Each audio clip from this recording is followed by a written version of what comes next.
నిన్న అసెంబ్లీలో కామెంట్స్ పై వివరణ ఇచ్చారు ఖైరతాబాద్ ఎమ్మెల్యే దానం నాగేందర్. తాను మాట్లాడింది హైదరాబాద్ భాషేనన్నారు.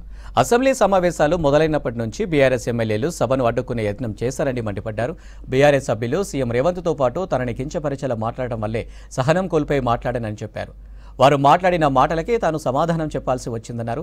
తనని కావాలని టార్గెట్ చేసి అసభ్య పదాలతో దూషించారని చెప్పారు.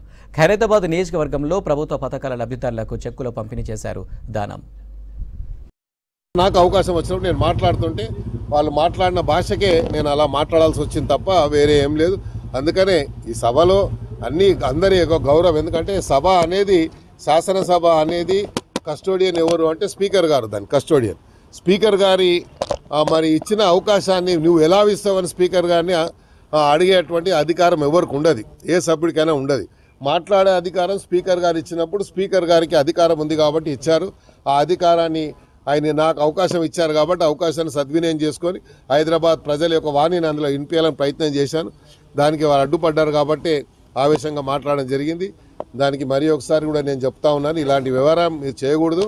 అవకాశం వచ్చినప్పుడు మీ అవకాశాన్ని తీసుకొని ప్రజల ముందు, ప్రజలకు కావాల్సినటువంటిది గ్రేటర్ హైదరాబాద్ యొక్క బ్రాండ్ ఇమేజ్ ఉండే, నేను బ్రాండ్కి సంబంధించిన సమస్యలు ఉండే, అది మాట్లాడకుండా పోయారు. కాబట్టి హైదరాబాద్ పట్ల కానీ, దళితుల పట్ల కానీ, లేకపోతే ధర్నీ పట్ల కానీ, జాబ్ క్యాలెండర్ మీద కానీ జరిగినటువంటి ఎన్నో డిస్కషన్ల మీద ఎక్కడ కూడా భాగస్వామ్యాలు కాలేదు. కాబట్టి వీళ్ళకి అభివృద్ధి మీద దృష్టి లేదు, కేవలం అధికారం పోయింది అనేటువంటి ఒక ఆవేదన తప్ప. అధికారం ఉంటుంది, పోతుంది, కానీ అభివృద్ధి అనేది నిరంతరం కొనసాగేటువంటి ప్రక్రియ.